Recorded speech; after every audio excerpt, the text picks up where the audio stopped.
Hi everyone, welcome to SGA's Diversity and Inclusion Initiative's presentation on environmental justice. So just to jump right in, as it did for most social justice issues, the 1960s civil rights movement first began informing communities of the inequality of environmental protection. The first documented resistance against environmental injustice was the Memphis sanitation strike on February 11, 1968, where Black sanitation workers demanded for better safety standards and better pay when two workers were crushed by a malfunctioning vehicle. Another landmark moment were the 1982 protests in Warren County, North Carolina, a predominantly Black community. A landfill that dispersed toxic waste needed to be relocated, and the state eventually settled on Warren County. A massive protest was staged by the NAACP, where over 500 protesters were arrested. The toxic waste dump was still placed in Warren County, though a national focus on environmental justice began. After these two major events, in 1983, the United States General Accounting Office performed an in-depth study on the relationship between the environment and the. Hi everyone, welcome to SGA's Diversity and Inclusion Dimensions of Identity such as race and wealth. They found that 3 out of every 4 landfill sites were in predominantly Black communities.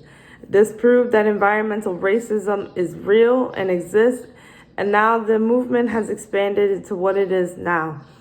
Activists today fight for many topics, including the ones that we will cover in this presentation.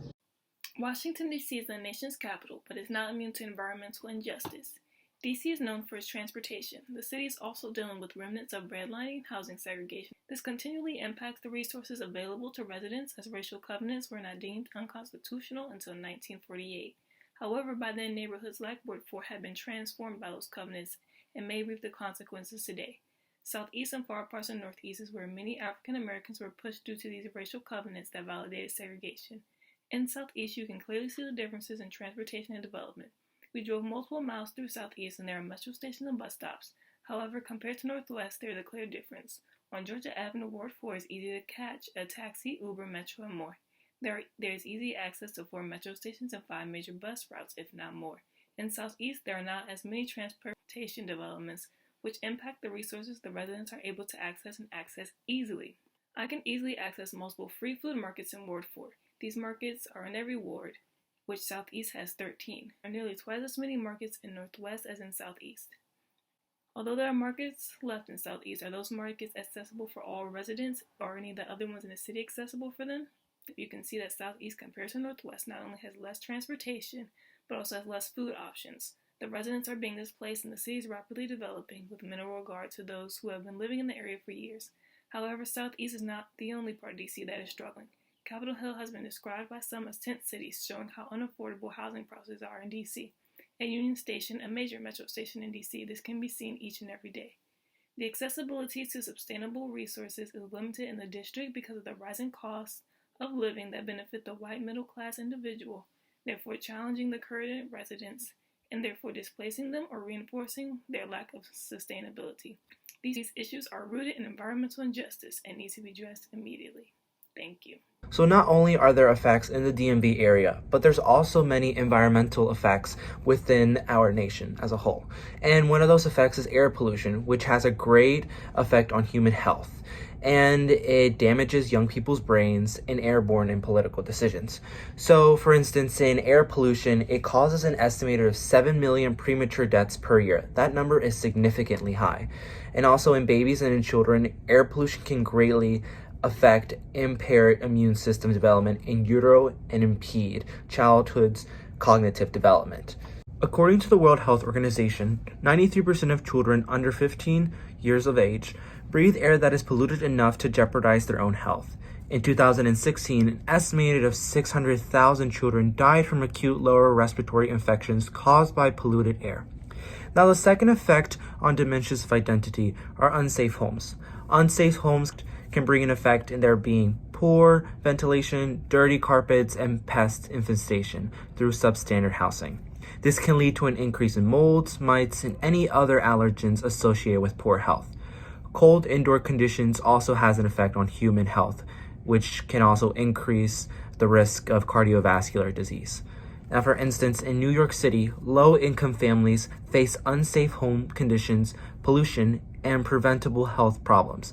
Members from the New York City community experience housing discrimination based on their gender identity, sexual orientation, family makeup, and even immigration status. Environmental injustice isn't something that is just affecting our lives here at home, but at the international level, and we have a big role to play in that. Many American companies actually leave the United States and go to other countries in order to be able to manufacture their products at a cheaper work cost. Although this may sound like an economic genius move to make on behalf of a company in order to increase profit margins, it actually harms a lot of people.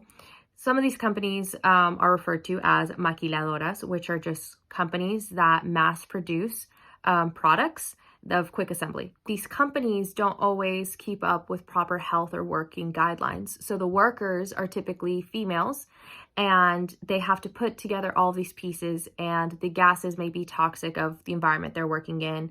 The conditions are very hard on the workers.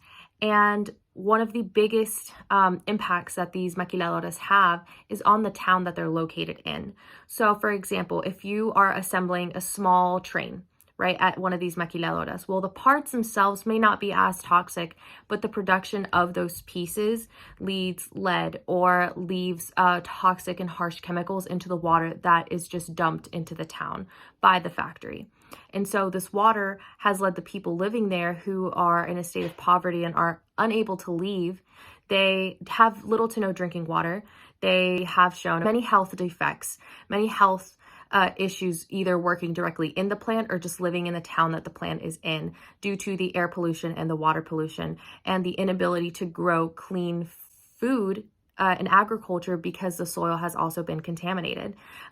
This is really sad, and I invite you all to do some research on maquiladoras because it's a grave issue that needs more awareness. And I invite you as an ally to just check out the things that you may purchase. Where are they made? How are they made? How are they manufactured is the right question.